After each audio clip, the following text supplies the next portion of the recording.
A Target 8 test has uncovered high levels of PFAS in the Kalamazoo River near Parchment, raising new questions about the safety of the water there. But the findings were much better when we tested the bottled water being handed out to Parchment residents. Target 8 investigator Ken Colker has covered the PFAS crisis in West Michigan for years now. He's live in our Kalamazoo studio with the findings. Ken? Brian and Sue, the results we found at the Kalamazoo River were high enough to merit a health advisory, though that's a decision made by health officials. Target 8 tested for the likely carcinogen in Kalamazoo River water at D Avenue. That's about 2 miles downstream from Parchment's contaminated wells, which in turn are just down from the suspected PFAS source, a former paper mill and landfill.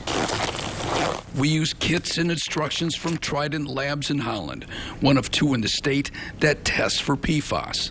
Today, Trident reported it found more than 21 parts per trillion in that river water. That's higher than the levels on the Rogue River in Rockford, downstream from its PFAS source, Wolverine Worldwide. The state limit for surface water is 12 because the chemicals accumulate in fish. Already, state fish advisories warn against eating fish from this stretch of the Kalamazoo River, but that's because of PCBs, not PFAS. We also tested 2 bottles of Ice Mountain, the water being handed out in Parchment, bottles that Gary Burnham had gotten last week from the distribution center. Some viewers, including Burnham, wondered if they were safe. They came back perfectly clean, no PFAS. That's good. Big relief. You know, especially when you find out your regular water you drink all your life is contaminated. He learned today that his private well is ripe with PFAS. I believe it was 148.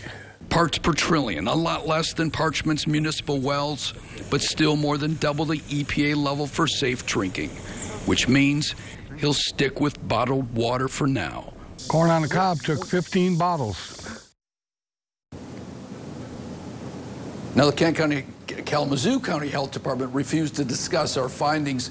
In an email, the DEQ says it started testing the Kalamazoo River on Monday, though it likely won't get the results for at least a week. It said tests of the river near Allegan 5 years ago found lower levels of PFAS.